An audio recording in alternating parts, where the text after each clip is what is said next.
The courtroom fell silent the moment she stepped in. Every eye turned, not to the billionaire CEO in his tailored suit, not to the judge, but to her. A woman carrying the weight of betrayal, heartbreak, and a secret so explosive it could shatter an empire. And in her arms, the tiny child who held the blood of the man sitting at the bench. The man who swore he didn't know them. "Do you accept this child is yours?" the judge asked, and for the first time, Alaric Thorne didn't have an answer. "Hi, my beautiful family. Welcome back to Mr. James Stories, your own family's story channel. A heavenly God. Today we bow our hearts with humility. Please cover every woman in this family with your divine protection.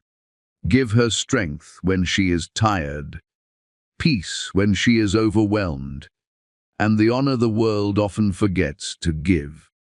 She is the heartbeat that keeps families alive. Let no woman here ever feel invisible, because in your eyes, she is precious and powerful. My beautiful family, this story was built with love and emotion, especially for the women who feel and understand deeply. If your heart is true like the video, if your love is real, write "I am" with Mr. James. The courtroom didn't hum, it held its breath. Mahogany panels climbed the walls like monuments to old power. Brass railings gleamed under soft white lights. Reporters crowded the back rows, fingers hovering above keyboards, eyes hungry for scandal. Women in tailored coats whispered behind manicured hands. Men in custom suits leaned toward each other with polite smiles that carried sharp edges. Boston's elite had come for a wedding in legal form. They weren't expecting a reckoning. Alaric Thorne stood at the front beside his fiancée, one palm resting lightly on the polished bench, as if he had already signed the room into belonging to him. 34 years old. CO genetic empire builder. His dark hair was combed back without a strand out of place. His blue eyes calm enough to pass for bored. Vivienne Sterling stood at his side like sculpture, pale, elegant, diamond earrings catching every flicker of light. Her lips curved in a practiced smile that belonged on magazine covers and shareholder meetings. The judge adjusted his glasses and flicked through a thick folder. "Mr. Thorne," he said. "Tone neutral. This pre-nuptial agreement finalizes the Sterling-Thorne merger. Once signed, both parties will be legally bound." Alaric nodded. Vivienne's fingers brushed his sleeve. Cameras lifted. Pens hovered. The judge reached for his pen. That was when the doors opened. They didn't slam. They didn't creak. They swung inward slowly, as if the building itself hesitated. A ripple passed through the gallery. Heads turned. Whispers died halfway through forming. A young woman stood framed in the doorway, winter coat still clinging to her shoulders, curls pulled back loosely, as though she hadn't bothered with a mirror this morning. Her skin glowed warm against the cold stone backdrop, her face calm in a way that felt deliberate. Too steady for someone stepping into a lion's den. Beside her stood a little girl, tiny, wrapped in a soft lavender sweater, dragging behind her a wheeled oxygen tank that squeaked faintly with every step. The sound carried. Squeak, squeak. It sliced through the silence sharper than shouting ever could. Alaric's lawyer frowned. Vivienne's eyes flicked over the pair, dismissive at first, until she noticed the tank. The judge blinked. "Can I help you, ma'am?" The woman walked forward anyway. Not fast, not slow. Measured. Each step echoed. The child's grip tightened around her hand. Reporters began snapping photos. A bailiff stepped forward uncertainly. Before he could speak, a young clerk rushed down the side, holding a thin folder, like it was on fire. "Your Honor," she whispered urgently, slipping it onto the bench. The judge opened it. Read. Stilled. His gaze lifted, past the woman, past the child, and landed on Alaric Thorne. "Mr. Thorne," he said slowly, voice carrying across every polished surface, "an emergency paternity motion has been filed in this court." A murmur surged like wind through dry leaves. Vivienne's posture stiffened. "What?" she breathed. The judge's eyes didn't leave Alaric. "I am required to ask you, under oath." He paused, looked at the girl again. Something in his expression changed. "Do you accept this child is yours?" Gasps cracked the air open. Phones tilted. Someone whispered, "Oh my God." Alaric didn't move. For a beat, he looked almost amused. Then his jaw tightened. "Nung." The word landed clean, hard. He didn't even glance at the child. "I don't know this woman," he continued calmly. "She was a temporary employee, a junior researcher. She became attached." The woman's fingers twitched around her daughter's hand. Alaric straightened his jacket. "This is extortion. That child is a prop." Nova flinched at the word. Vivienne turned toward him sharply. "Alaric." He didn't look at her. The woman stepped forward one pace. Her voice was quiet, but it reached everyone. "I didn't come for his money." The room leaned toward her. "I didn't come for child support." Alaric scoffed softly. She lifted her eyes to him. "I came for his brother's promise." Something flickered in his stare. "Gun." The judge frowned. "Explain." The woman inhaled. Slow. Deliberate. "My name is Kaya Moretti." Whispers bloomed again. Alaric blinked once. The clerk who had delivered the file stared at Kaya with something like respect. "My daughter is Nova," Kaya said. Nova lifted her chin. Her eyes, too intense for 5 years old, tracked Alaric in a way that made several people shift uncomfortably. Kaya swallowed. "Your brother Elias knew about her." That landed heavier. Someone in the back muttered, "Elias is dead." Kaya nodded once. "He protected us." Alaric finally laughed, a short, humorless sound. "My brother funded dozens of charities. She wasn't one of them." Kaya crouched beside Nova, adjusted the strap of the oxygen mask gently. He read her bedtime stories. A camera shutter clicked too loudly. He learned how to clean that machine when it clogged. Nova whispered, "Mum." Kaya squeezed her hand. He called her Starshane. Alaric's eyes dropped, just for a second. Enough. Vivienne saw it, her brows knit. The judge leaned forward. "Mr. Thorne, did your brother ever mention this child?" "No." Instant. Flat. Kaya stood again. "You fired me 3 months after I told you I was pregnant." "That is not true." "You reassigned my projects." "Restructuring." "You erased my research access." "You were underperforming." Kaya smiled faintly, not happy, knowing. "You never liked variables you couldn't control." Alaric stepped closer to the bench. "I will not entertain this circus." Nova coughed, a dry, rattling sound. Kaya stiffened. The judge raised a hand. "Court will remain in session." Vivienne whispered sharply, "What is she talking about?" Alaric finally looked at her. "We'll deal with this." His gaze slid back to Kaya.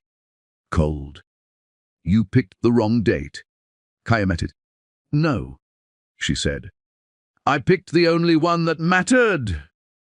As the judge ordered a recess, Kaya reached into her bag and pulled out a slim black tablet, and Alaric recognized the encrypted logo glowing on its screen. His company's internal firewall mark. His smile vanished. The logo glowed for only a second. That was all it took. Alaric Thorne knew every mark associated with his empire. The subsidiaries, the shell firms, the research clusters buried 3 layers down from public view.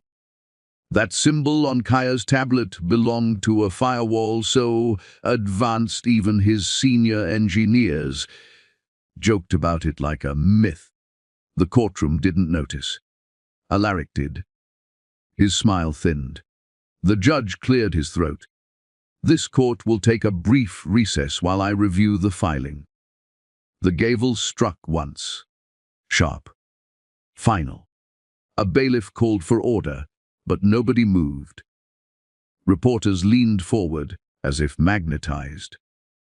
Lawyers whispered into sleeves. Socialites craned their necks to get a better look at the woman with the oxygen tank.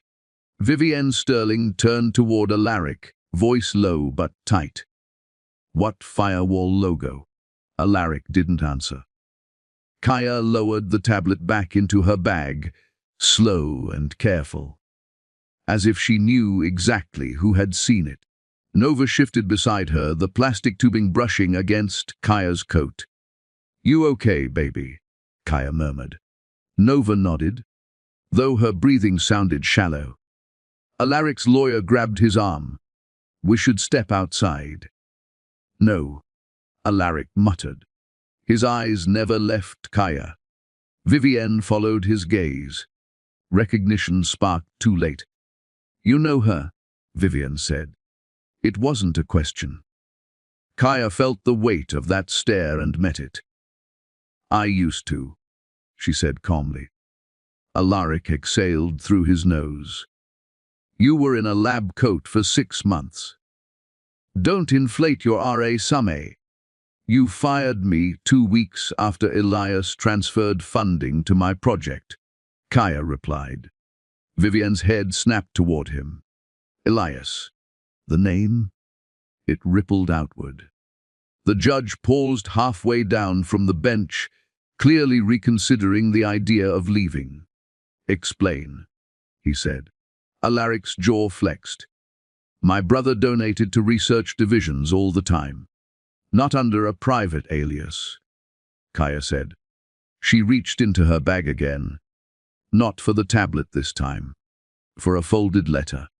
The paper was creased from being opened too many times. She held it up. He signed this. Alaric laughed, brittle. Anyone can forge a signature. Kaya didn't argue. She handed the letter to the bailiff. Have the court clerk verify the handwriting. The bailiff hesitated, then passed it forward. The judge opened it. Read the first line. His eyebrows climbed. Vivienne leaned toward Alaric. Why would Elias write her anything? Alaric whispered back. He wouldn't. Kaya watched him carefully. He wrote because he knew, she said. Knew what? The judge asked. That Nova is his niece. The word landed differently than daughter. Heavier. Alaric scoffed. Absurd. Kaya didn't raise her voice. You started running internal audits last year. So, you flagged my genetic sequencing as restricted access. That's standard protocol. For a respiratory defect, only 3 families on record have. Alaric blinked. Too slow. Vivienne saw it again. She studied him now instead of Kaya. Nova tugged on her mother's sleeve. Mum, I'm tired. Kaya crouched immediately. The oxygen tank hissed softly.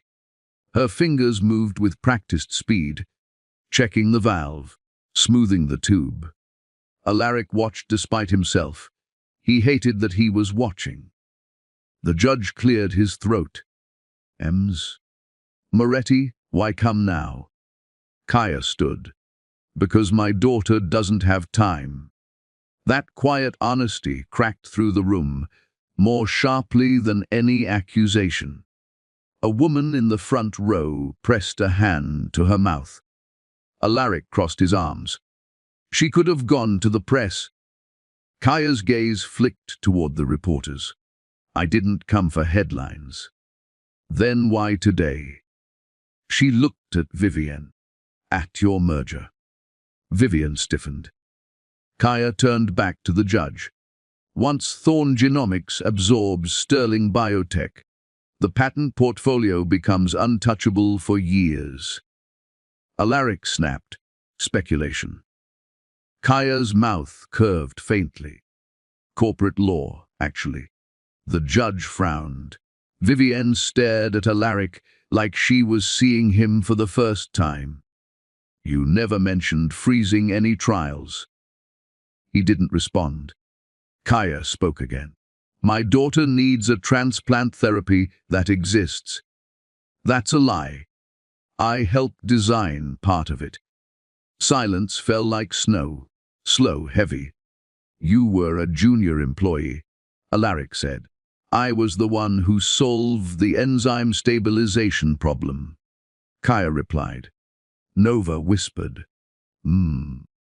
Kaya squeezed her hand again. The judge tapped his pen. Mr. Thorne, is there such a therapy? Alaric hesitated. One breath too long. There are experimental models. Kaya nodded once. There it is. Vivienne's face drained. You told investors trials were inconclusive. They are. Kaya tilted her head. Then why did Elias transfer $6 million into an off-books pediatric fund? The judge looked up sharply. Alaric's lawyer muttered. Wa object. Sit. The judge snapped. The gallery buzzed. Kaya continued. He paid for Nova's scans under a false name. How would you know? Alaric demanded. Because I watched him hold her when she couldn't breathe. That landed harder than data. Vivienne whispered. Alaric. He still didn't look at her. Kaya reached into her bag again. This time, she pulled out printed records. Bank transfers. Dates. Signatures. The judge accepted them. His expression darkened. Mr. Thorne. Alaric spoke quickly. My brother was impulsive. He was careful, Kaya said. He made me promise something. The judge asked. Fat, if anything happened to him, I'd bring this to court. The room froze. Vivienne's eyes widened. What do you mean anything? Kaya inhaled. He was scared. Alaric laughed too loudly. Convenient. He said someone inside the company was watching him. Alaric's gaze sharpened. Did he say who? Kaya studied him. He said, the closer the blood, the sharper the knife. A collective inhale swept the courtroom. Vivienne stepped back from Alaric. Just 1 inch. But everyone saw it. The judge straightened. This court is extending recess until further notice. No, Kaya said quietly. Heads snapped toward her. You don't get to pause this. Alaric stared. I've waited 5 years. Nova coughed again. Longer this time. Kaya lifted her into her arms without hesitation. Her voice stayed steady. She doesn't have 5 months. The judge hesitated, then nodded once. Proceed. Alaric's lawyer whispered urgently. Alaric ignored him. You're enjoying this, he said to Kaya. She shook her head. I hate every second. Vivienne whispered. Then why are you smiling? Kaya looked tired suddenly. I'm not smiling. She lifted her chin. I'm bracing. Kaya reached into her coat one more time. Not for documents, but for a sealed evidence drive stamped with THORNE genomizer SINTRNLONLY, and said softly, "Before you decide anything, Your Honor, you should hear what Elias recorded." The judge ordered a recess. The word landed like a crack of thunder. Chairs scraped. Voices burst loose. Reporters sprang to their feet, fingers flying across glowing screens, whispering into phones, already shaping headlines before the ink of reality had dried. Alaric's attorneys closed in around him in a tight formation, 3 dark suits, low, urgent voices, hands gesturing sharply. "This is spiraling," one murmured. "Why need containment? Delay proceedings." Alaric didn't answer. His eyes tracked only one place, across the courtroom. Kaya sat alone on a narrow wooden bench, Nova leaning into her side, the oxygen tank tucked close like a fragile companion that had learned to stay quiet. Kaya's arm curved protectively around her daughter's shoulders, her fingers brushing slow circles against the thin fabric of Nova's sleeve. Her face looked calm, too calm, but her jaw stayed tight. Every breath Nova took sounded louder in the hush. A woman approached from the aisle. Court attire, navy blazer, sensible heels that didn't echo when she walked. Mid-30s, hair pulled into a low bun, eyes sharp in a way that didn't miss anything. She stopped in front of Kaya. "I'm Judge Hale's clerk," she said quietly. "Lena Brooks." Kaya lifted her gaze. Recognition flickered. "You got the emails through?" Lena nodded once. "Yes," then leaned closer. "But once this resumes Thorne's legal team is going to try to bury everything. They already started calling chambers." Kaya exhaled through her nose. "I expected that." Nova coughed.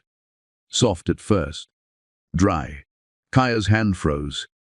She shifted slightly, checking the tube, adjusting the valve the way someone, when they've practiced in hospital hallways, more times than they can count. Lena watched, expression tightening. "How long does she?" "Not long without the therapy." Kaya answered. Lena's lips pressed together. "They'll argue the patent is experimental." Kaya nodded.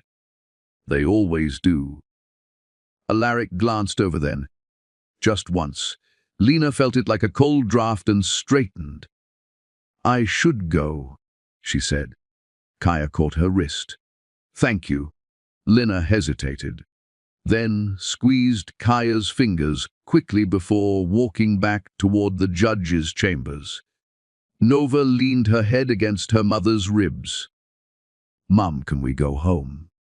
Kaya kissed her curls. "Soon, baby." She didn't say after this. She didn't say if we win. The bailiff called the room back to order. Everyone returned to their seats with the slow reluctance of people who knew the next minutes would be ugly. The judge settled behind the bench.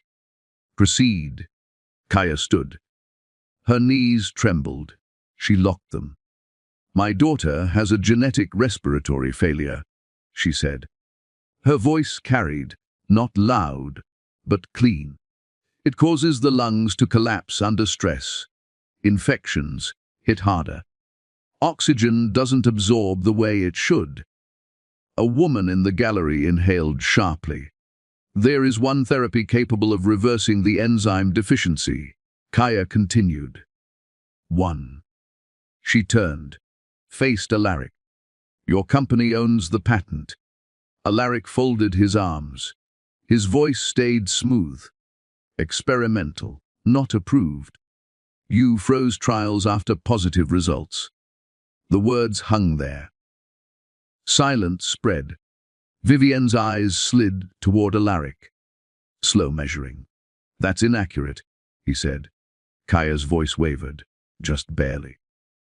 You let children die while your stock climbed. The room stiffened. That's a lie. Kaya didn't argue. She lifted her tablet, tapped once. Screens mounted near the judge's bench flickered to life. Graphs filled the air. Survival curves, trial cohorts, approval probability models. Stamped at the bottom in bold grey letters. Genome ACIS CONFIN. Rippled. One reporter whispered, "Holy." "You delayed release?" Kaya said, her finger sliding across the data, because scarcity made investors nervous. Another tap. Stock charts appeared. Upward spikes. Press releases. Trial extensions. And panic makes profits. Nova wheezed behind her. A thin, strained sound that cut through the courtroom. Kaya's shoulders stiffened. But she didn't turn around. Not yet. The judge leaned forward, elbows on the bench. "Mr. Thorne." Alaric's jaw hardened. "These are internal projections," he said. "They don't reflect actual medical outcomes." Kaya's voice sharpened. "They reflect board strategy." She zoomed in on an email chain. Highlighted names. Executives. Timestamps. Subject line. Delay phase through market sensitivity.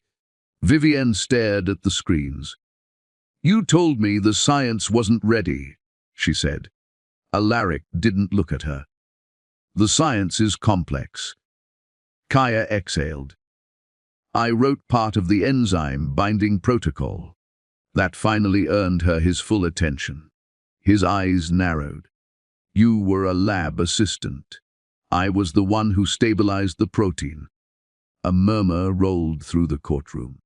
Nova whispered, "Mum." Kaya glanced back, just long enough to meet her daughter's eyes. "I'm here." Then back to the judge. "You buried the cure." Alaric shook his head. "You're twisting incomplete data." Kaya tapped again. A slide popped up. Clinical trial notes. Subjeti respi 78% few fi dan fast trck. The judge went still. Alaric's attorney half rose. "Objection." The judge didn't blink. The attorney sat. Vivienne whispered, "Why would Elias fund off books pediatric care if this wasn't real?" Alaric's lips pressed into a thin line. Kaya swallowed. "He visited Nova in secret." "How convenient?" Alaric snapped. "He brought stuffed animals." That wasn't data. That was worse. He learned how to prime her oxygen lines. Vivienne's throat bobbed. "He paid for scans under a false name." The judge looked up sharply. "Ms. Moretti, how do you know this?" Kaya opened a folder. Printed receipts slid onto the rail. Accounts, dates, initials. E.T. Alaric's eyes flicked. Fast. Too fast. Elias was compassionate, he said. "He was afraid," Kaya answered. "He told me someone inside Thorntonomics was blocking the release." The courtroom held its breath again. "And who did he think that was?" the judge asked. Kaya stared at Alaric. "I think he hoped it wasn't you." Vivienne stepped back. Not dramatically, just enough to leave space between them. Alaric noticed. His jaw tightened. Nova coughed again, harder this time. Kaya turned fully now. Knelt. Adjusted the tank. Her fingers shook. She hid it by tightening the slow. She whispered. Nova nodded. The judge cleared his throat. "Ms. Moretti, are you asserting that Mr. Thorne intentionally suppressed a life-saving therapy?" "Yes," the single word echoed. Alaric leaned forward. "You have no proof of intent." Kaya looked at him. "I have timestamps." She pulled up another thread. An executive summary. Projected mortality impact. Acceptable margin. Someone in the gallery swore under their breath. Vivienne whispered. What does that mean? Kaya answered without turning. It means the company calculated how many children could die without affecting valuation. The judge's face darkened. Alaric snapped. That's standard actuarial modeling. For hospitals, Kaya said. Not for cures you already own. The room vibrated with tension. Camera clicked, the judge raised a hand. This is serious. Kaya nodded. It's deadly. She closed the tablet. Let the screens go black. My daughter doesn't have years for corporate caution. Alaric's voice went cold. You should have gone to regulators. I tried. When? After you fired me. Vivienne's head snapped toward him. You fired her. She violated protocols. I reported suppression, Kaya said. Nova tugged her sleeve. Mum, please. Kaya swallowed. I'm almost done. The judge leaned back slightly. We will need to subpoena these records. Alaric's lawyers stirred. Kaya lifted her chin. Do it. Her eyes didn't leave Alaric. 'Cause that patent. A beat. It could save my child tomorrow. As the judge reached for his pen to issue orders, Alaric leaned toward his attorney and whispered something that made the man freeze, while across the room, Kaya's tablet buzzed in her hand with a new incoming alert labeled Trial dati statios congedi. Alaric's attorney rose so fast his chair scraped backward across the marble floor, the sound sharp enough to make several people flinch. Objection, Your Honor. These materials are unauthenticated, improperly obtained, and the judge lifted one hand without looking at him. Overruled. The word dropped with weight. Alaric's head snapped toward the bench. You can't. The judge's eyes hardened. Sit down, counsel. The attorney obeyed, though his face flushed with anger. Kaya didn't waste the moment. She tapped the screen again. The courtroom monitors flickered, then filled with cascading lines of text. Dark backgrounds, neon encryption overlays, time-stamped chains of internal messages that looked nothing like anything meant for public eyes. Email threads multiplied across the displays. Folders opened. Attachments listed. Subject lines glowed in stark white. Il ZXP reski sulicufiamentio CCLEINMENT. A murmur spread through the gallery like heat rising from asphalt. Vivienne leaned forward involuntarily, eyes narrowing as she read. Alaric shook his head sharply. My brother didn't write those. Kaya didn't respond to him. She waited. Lena Brooks spoke before the silence could stretch too long, read the IP signatures. Her voice wasn't loud, but it carried. Every head turned toward her, even the judge. Lena stepped out from behind the clerk's desk slowly, as if aware that the next few seconds would change her life, whether she wanted them to or not. I traced them myself. The judge stared at her. Your court staff. And before that, I ran cybersecurity for Thorne Genomics. She replied, calm but unflinching. 3 years. Left after a disagreement about data compartmentalization. Alaric's nostrils flared. Vivienne's gaze bounced between them. You worked for him? Vivienne asked. Lena nodded once. Directly under his chief systems architect. Kaya swallowed hard. Her hands trembled at her sides. She forced them still.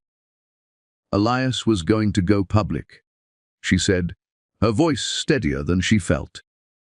About Nova. About the cure. About the decision to bury it. She drew in a breath that sounded too loud in the hush. He told me the board vote had already happened. He said he was outnumbered. Alaric laughed under his breath. Sharp and ugly. That's fantasy. Kaya turned to him. He recorded everything. The room stilled again. He was collecting proof, she continued. He said he didn't trust internal audits, that people disappeared after asking the wrong questions.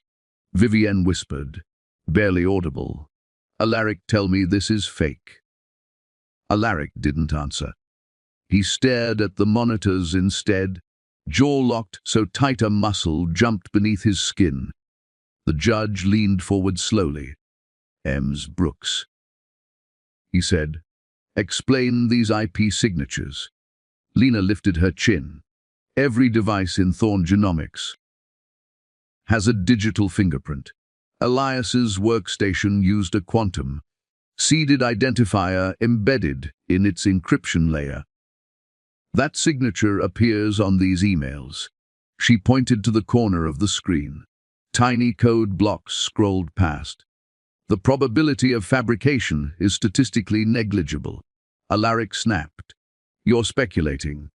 Lena met his gaze. I'm stating math. The judge turned back to Kaya. You're alleging homicide. Kaya closed her eyes for a brief second, then opened them. Yes. Gasps flared around the room. A woman in the second row pressed both hands to her mouth. Vivienne took another step away from Alaric, slow enough that only people watching closely noticed. Kaya kept going. He said he was afraid of being watched, that his emails were being flagged, that meetings were happening without him. She paused. He told me if anything happened, to release everything.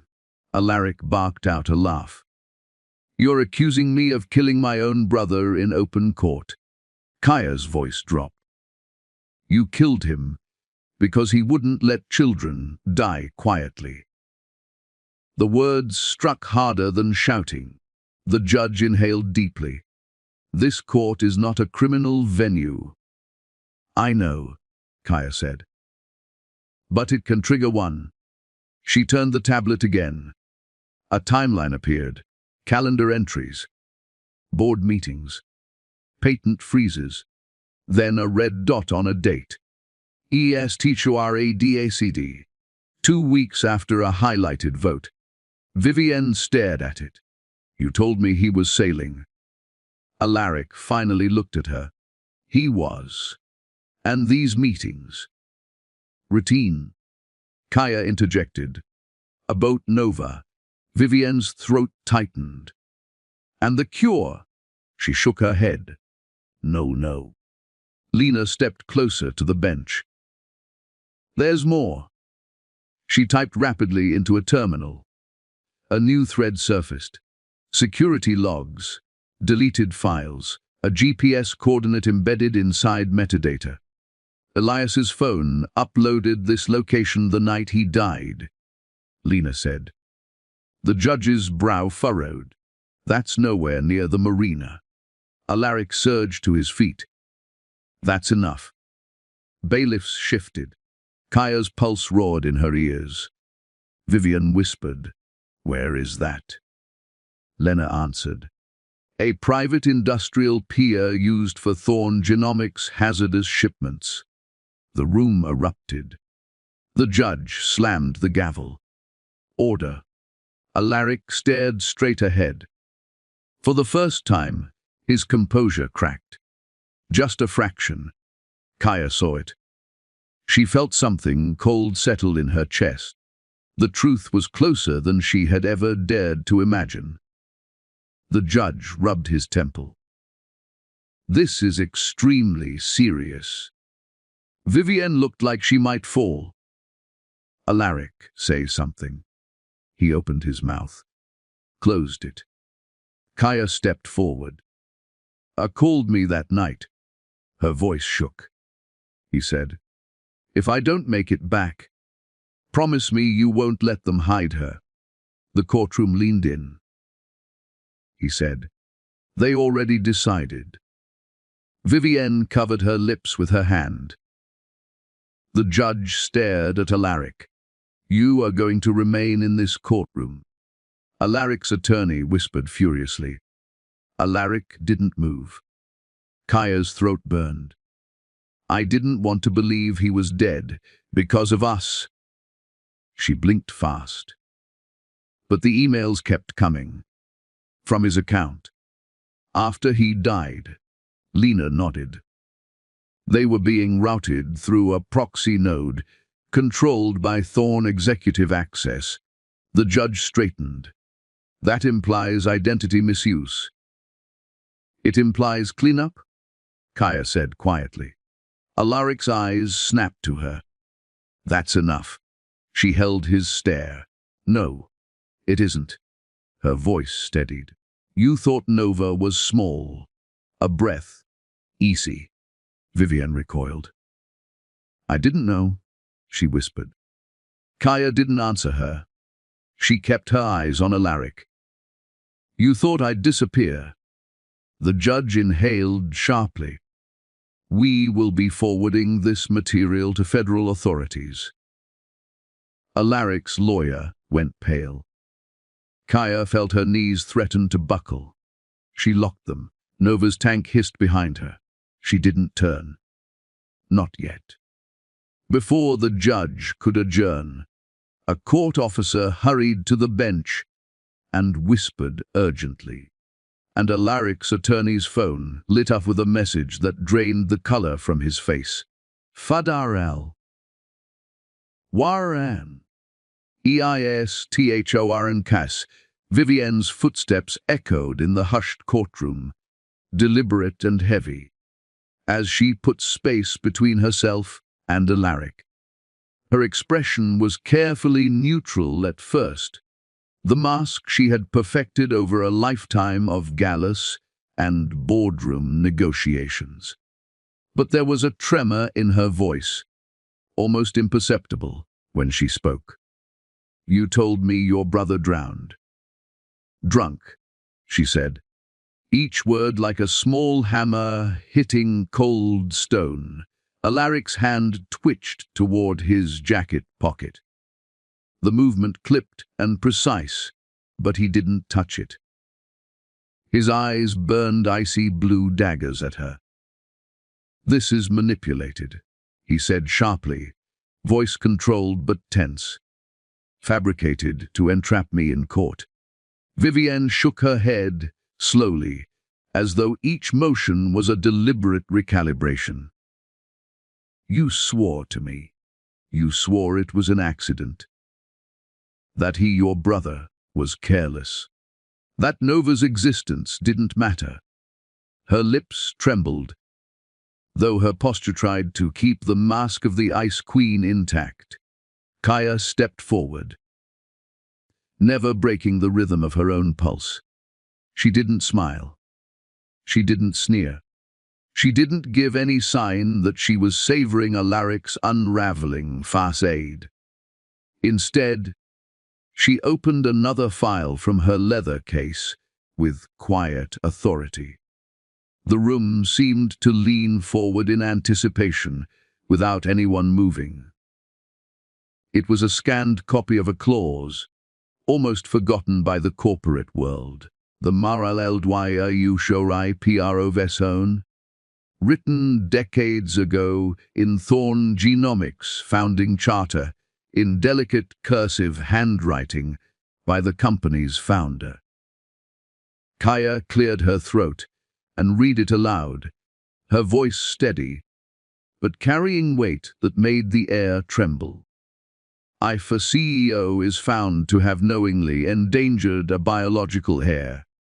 Control of the company transfers to a court-appointed administrator." The words hit like lightning. Every eye in the courtroom shifted toward Alaric. His hands clenched. His posture straightened until it looked brittle, like a statue on the verge of cracking. That clause was removed, Alaric spat, trying to reclaim authority in a voice that still carried an undercurrent of fear. His blue eyes darted toward the judge, as if hoping the court wouldn't understand the significance. "No," Kaya said softly, taking a step closer to him, voice almost intimate, cutting the distance between them without moving a muscle.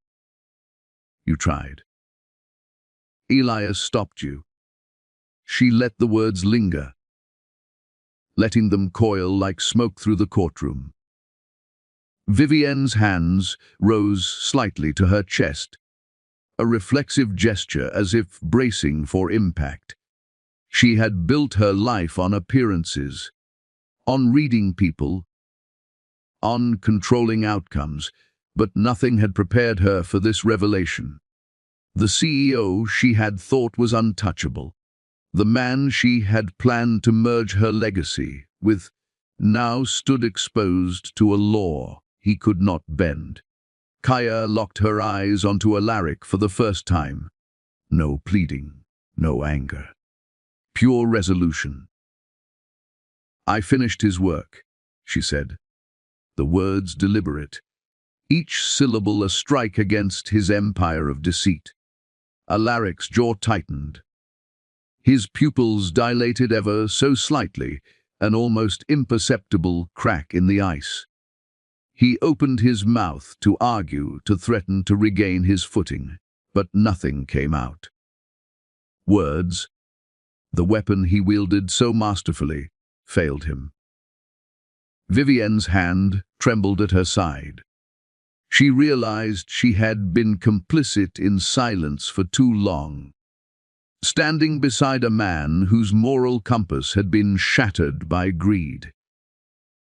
The facade of the Ice Queen, the woman who never faltered, who never flinched, was beginning to crack.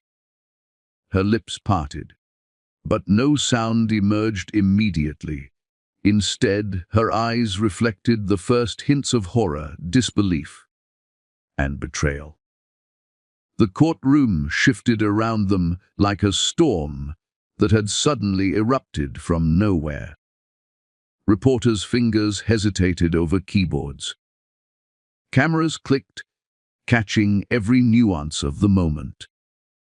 Even the judge leaned forward, recognizing that the balance of power had changed in a single breath. Kaya turned her gaze back to the document, letting her hand hover over it, as if weighing the gravity of her next step. "This isn't just a clause," she said quietly, letting it roll through the courtroom like a silent drumbeat.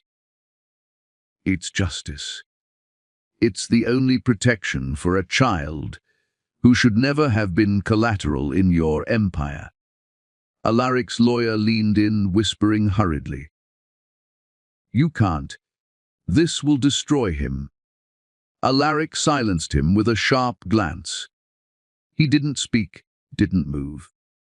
His mind was running faster than anyone could follow, calculating every escape, every loophole.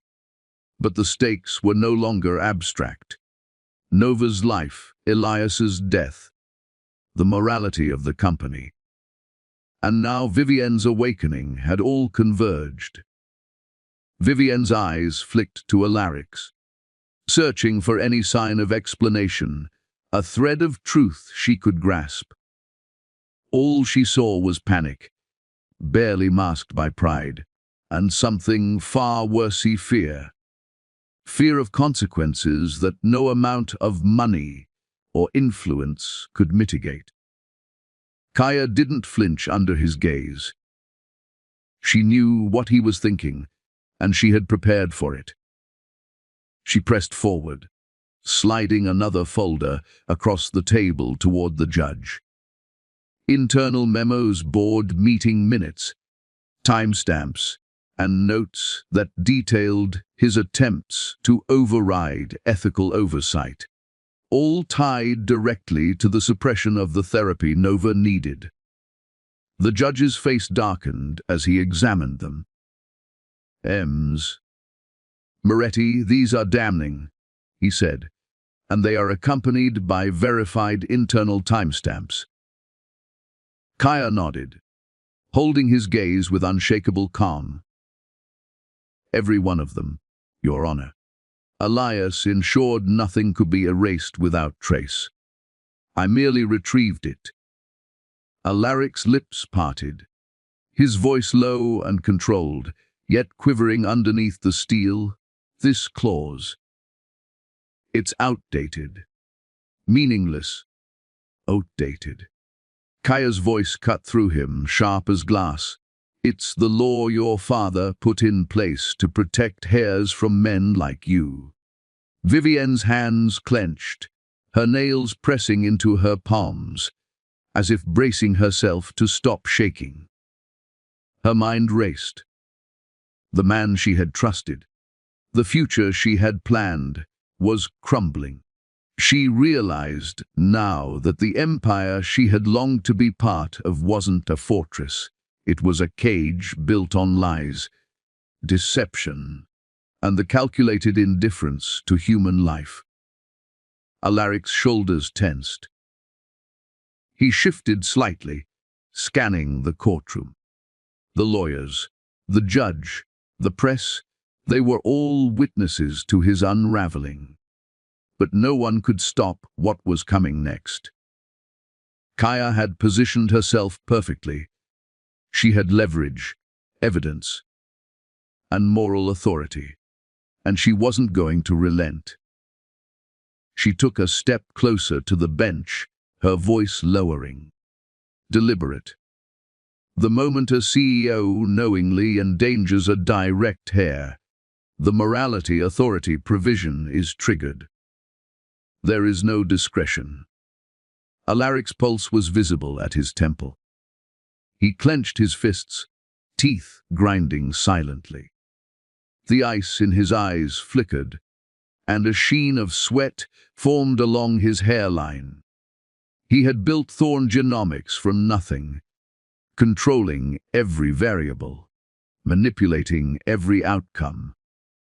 But for the first time, he faced something he couldn't control: justice, written into the very foundation of his company. Vivienne swallowed hard. The fear in Alaric's eyes was enough to strip away her illusions. Her posture softened, though her expression remained stern.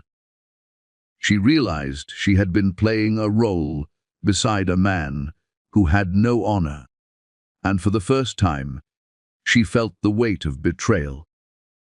Not just toward herself, but toward innocent lives ruined by ambition.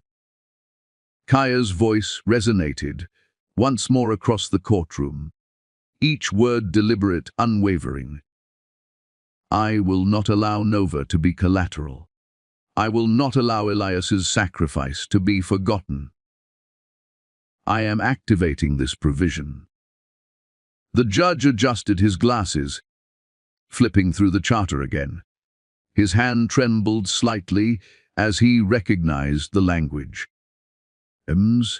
Moretti, if what you claim is valid, you may assume temporary administrative control pending review. Alaric's face twisted. He had spent years honing his image, mastering his empire, manipulating everyone around him. But he had underestimated her. Kaya's quiet authority, her moral certainty, and her unyielding dedication had shattered the illusion. Vivienne exhaled, a mixture of relief, shock, and fear intertwining in her chest. The Ice Queen, so carefully composed for decades, felt a fracture of reality pressing against her, forcing her to see the man she thought she knew for what he truly was. Kaya looked down at Nova, who clutched her mother's hand, eyes wide but trusting, breathing steady now in rhythm with her mother's calm determination. She straightened again and faced Alaric. letting the words hang between them, an unbreakable line of steel. "You thought your empire could shield you from accountability," she said softly. "But some debts, some crimes, cannot be hidden." Alaric's throat moved, but no sound emerged. The room felt suspended in that moment. All the tension of years, all the weight of lives lost, hanging above him. Alaric's phone buzzed sharply against the polished wood of the bench. He glanced at the screen. His face went pale, almost ghostly, as he read the single line of text. "Initiate emergency corporate lockdown. Headquarters compromised. Evidence breach detected." And from somewhere in the gallery, a shadowed figure emerged, silently observing him with a smile that promised the next move would not be his to control. Vivienne's hands lingered on the broken necklace on the floor, diamonds catching the light like shattered stars. The sound of it cracking against the marble echoed through the courtroom, louder than any gavel, a metaphor for the empire around her beginning to fracture. Alaric's eyes narrowed. He lurched forward, instincts honed from years of corporate domination, aiming for Kaya's tablet. The source of the chain reaction he couldn't stop. Bailiffs intercepted him with precision, forming a human wall between the man who had once commanded legions and the woman who now held the key to his downfall. "You don't understand what you're touching," he hissed, teeth bared, fury and fear intermingling in a way that made the spectators shiver. Kaya's posture didn't falter. Her gaze, steady and unwavering, met his icy stare without blinking. "Oh, I do," she said calmly, the quiet certainty in her tone cutting sharper than any yell could. She inhaled slowly, grounding herself as she prepared to unleash the truth that would dismantle his carefully constructed world. "You underestimated me," she continued, letting each word fall deliberately, like pieces of a blueprint being revealed. "You thought I'd vanish when you fired me, thought I'd disappear quietly into the shadows of your empire. But I stayed. I studied. I learned how your company breathes, how it moves, every protocol, every loophole, every hidden corner you thought no one could touch." Her hand hovered over the tablet, fingers poised as if conducting an orchestra. The courtroom seemed to hold its breath. She tapped the screen lightly. "I don't just have your DNA," she said, letting the words hang, the tension tightening like a drawn wire. She paused deliberately, letting the anticipation settle over every person present. "I have your kill switch." Alaric's blue eyes widened, the first crack in his composure becoming visible. His hand twitched toward the tablet again, but the bailiff's hold was firm. He could sense the shift, feel the tide turning, and for the first time, the certainty he had carried for decades faltered. The judge's voice thundered, commanding and incredulous. "Explain." Now, Kaya's fingers flew over the tablet, navigating through secure protocols, encrypted files, and internal triggers. She turned the screen toward the bench, so the judge and his clerks could see, although none of them could yet grasp the full magnitude of what it meant. "The Morality Authority Clause," she said, steady and deliberate, "triggers an emergency board vote and federal review when a CEO is found to have knowingly endangered a biological heir. The emails, the internal communications, the proof of delayed trials, they activate it automatically. Lena Brooks nodded, stepping forward, her presence calm and unwavering. "Already transmitted," she said. "Every endpoint, every server, federal review, and internal audit systems have recorded it. It's irreversible once the chain is activated." Alaric's face drained of color. For a moment, he was stripped bare of all his defenses. The empire he had built, the empire he had spent years manipulating, bending laws, people, and perception to protect, was suddenly no longer his to control. His jaw flexed, his lips parted, but no words came. The control he had wielded over boards, over investors, over the media, over life and death in his company's corridors, had slipped entirely. Vivienne's eyes widened as she realized the magnitude. The man she had once trusted as untouchable now had no cards left to play. For the first time, fear glimmered behind his icy gaze. She finally understood what Kaya had meant when she claimed to hold the kill switch. It wasn't just symbolic. It was literal leverage that could strip Alaric of power in an instant. Kaya's voice softened, but every word was weighted with gravity. "This isn't about revenge," she said, letting the courtroom feel the calm strength behind her words. "It's about justice. For Nova. For Elias. For every child whose life your decisions endangered for profit." The gallery shifted uneasily, realizing that this was more than a legal battle. This was the exposure of decades of hidden decisions, suppressed science, and human lives sacrificed on the altar of greed. Even the reporters stopped typing for a brief moment, captivated by the drama that was unfolding in front of them. Alaric's lips quivered, almost imperceptibly, as if the words he wanted to say were lost somewhere between pride, rage, and the gnawing realization that he had lost control. He leaned slightly toward his attorney, whispering something urgent, but the man froze mid-step, realizing whatever plan they had was now irrelevant. The authority in the room had shifted entirely. Vivienne swallowed hard, a mixture of fear and awe battling within her.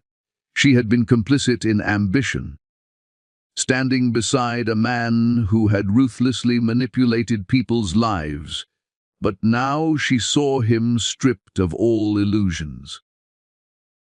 The Ice Queen mask she wore trembled as she watched the first signs of genuine vulnerability from a man who had never before been unmasked. Kaya took a step forward, letting her presence dominate the courtroom without raising her voice. "You built an empire of glass," she said softly, words slicing through the air like a scalpel. "Every corner of it is visible now. Every secret, every manipulation. And yet you thought my silence meant weakness. You thought you could walk over me, over Nova, over justice itself." Alaric's hands trembled slightly at his sides. He had trained for crises, rehearsed responses, controlled narratives for decades, but nothing had prepared him for this. He realized, in that instant, that the game had shifted entirely. The rules he thought he created no longer applied, and the most critical piece of his life, his control, was being removed by the very person he had underestimated. Vivienne stepped closer to the edge of the bench, eyes flicking between Alaric and Kaya, realizing that the man she had trusted, admired, and planned her future with was being dismantled not by lawyers, reporters, or public scrutiny, but by truth, morality, and a woman he had once considered insignificant. Kaya's fingers danced across the tablet, executing the final commands. A notification appeared on the judge's monitor. Emergency board vote initiated. Federal review in process. CEO authority suspended pending verification. The courtroom fell into a stunned silence. Alaric's eyes went wide. He lurched forward instinctively, but the bailiff's arms held him fast. He was trapped in the moment, powerless in a way he had never experienced before. Vivienne's lips parted slightly, a mixture of fear, disbelief, and dawning realization. The Ice Queen's composed exterior cracked entirely as she understood that the world she had known, the man she had aligned with, and the empire she had been preparing to claim were all being stripped away before her very eyes. Kaya's gaze softened only slightly as she looked at Nova, who was clutching her mother's hand, sensing the tension but trusting her implicitly. She straightened again and faced Alaric fully, letting the weight of inevitability hang over him. "You believed that your power was untouchable," Kaya said, her voice resonating with calm authority. "You were wrong. And now, every move you make is governed by law, morality, and consequence." Alaric's lips parted, trying to speak, but no words emerged. The empire he had built with blood, manipulation, and ambition was now being dismantled in real time, and he understood, perhaps for the first time, that there was no escape from the justice that was finally catching up to him. Alaric's eyes darted to the courtroom doors. The security cameras blinked, screens flickering with live feeds he couldn't control. A single encrypted message pinged across his tablet, and when he opened it, his face turned ghostly pale. "SYSTEM override. Luoki badul MPT. Piri pyra for IMND FLC ZWR."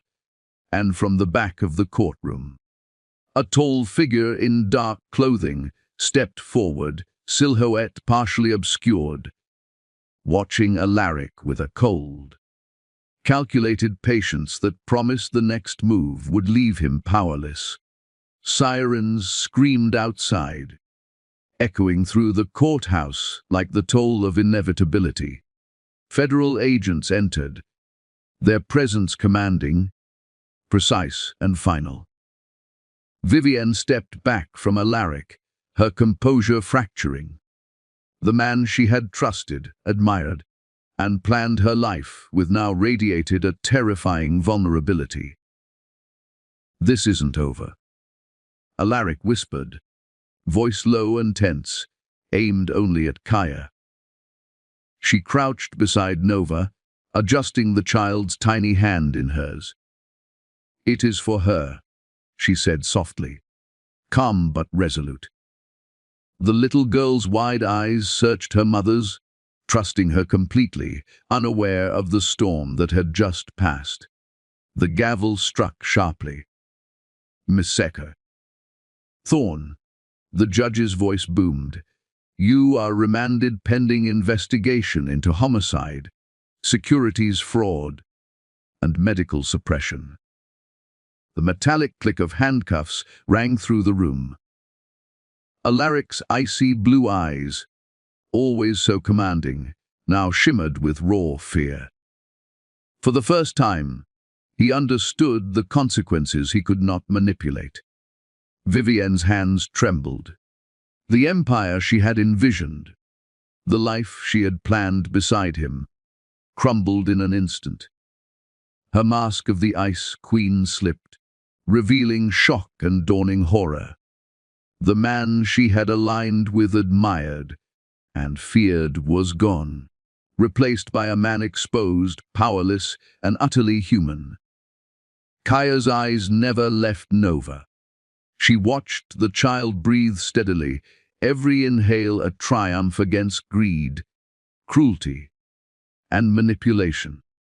This was the life that mattered, the one she had fought for, not revenge, not power. Life. Alaric's lips moved, but no words emerged. The empire he had built with blood, ambition, and secrecy had collapsed in real time. Every manipulation, every threat, every calculated move was rendered irrelevant by the combination of truth, law, and morality. Vivienne exhaled slowly, realizing that power, prestige, and control were fleeting. She glanced at the shattered diamond necklace on the floor, a perfect metaphor for the illusions they had all clung to. The courtroom fell into a tentative quiet. Agents coordinated next steps. Reporters clicked away, capturing the fall of a king and the rise of a woman whose courage had rewritten the rules. The judge reviewed the procedural documents, verifying the enforcement of the morality clause. Kaya tightened her grip on Nova's hand, feeling the child's heartbeat, warm and steady against her palm. She whispered, "Your life starts now, truly starts now." Nova blinked up at her, trusting and calm in the aftermath of chaos. Vivienne lingered, giving them space. She recognized the unspoken truth.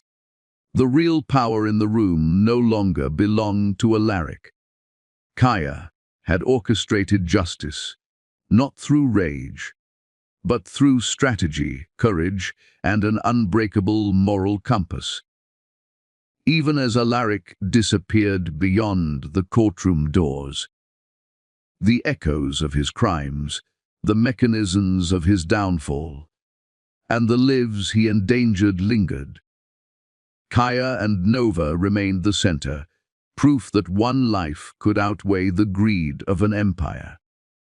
But then, a subtle shift in the shadows caught Kaya's attention.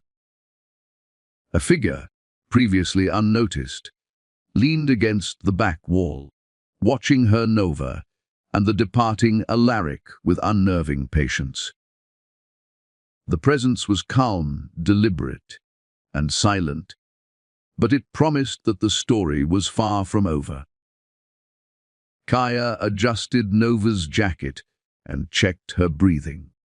The girl was safe for now, but the pin from her tablet made her blood run cold. UNKNOWNACSS data BEHE NCD Kaya's eyes narrowed. From the gallery, the shadowed figure stepped forward, half illuminated, a chilling smile crossing their face. The fight was far from over. The Boston Park smelled like spring, crisp and earthy, with hints of freshly cut grass, mingling with the distant aroma of roasted coffee from a corner cafe. The city hummed in the background, but here, in this small patch of sunlight and laughter, it felt distant, like a world suspended, a quiet pocket, untouched by greed, scandal, or ambition. Nova's small feet pounded against the path, shoes barely keeping up with her boundless energy. Her arms flung wide, hair bouncing with each step, face radiant with pure joy. The little girl was running, not shuffling, not wheezing, not tethered to any machines that once dictated her every breath. She was free. Truly free. Kaya sat on a weathered bench, sunlight warming her face and cascading over her skin in golden streaks. Her laptop rested lightly on her knees, fingers dancing over the keys as she reviewed her latest draft. The title glowed on the screen, Open Source Pediatric Transplant Models. She paused, rereading a paragraph. A faint smile forming as she realized the magnitude of what she had built. Knowledge that had once been buried for profit was now available to save lives. 6 months had passed since the courtroom battle. 6 months since Alaric Thorne had been escorted away, stripped of his empire, his power, and his illusions of control. 6 months of rebuilding, of cleaning the shadows he had left behind. Thorne Genomics no longer carried his name with authority, no longer stood as a monument to greed. Kaya oversaw it now, officially, temporarily, but publicly acknowledged by federal review and the board as the interim administrator. She had inherited a system corrupted by ambition, but she wielded it with purpose. Guided by integrity, compassion, and the memory of the lives Alaric had endangered. Across the city, whispers persisted, corporate analysts, reporters, even old investors speculating, but Kaya no longer cared for the noise. Vivienne had testified in full transparency, publicly admitting complicity in past decisions, but also revealing the coercion and manipulation she had endured.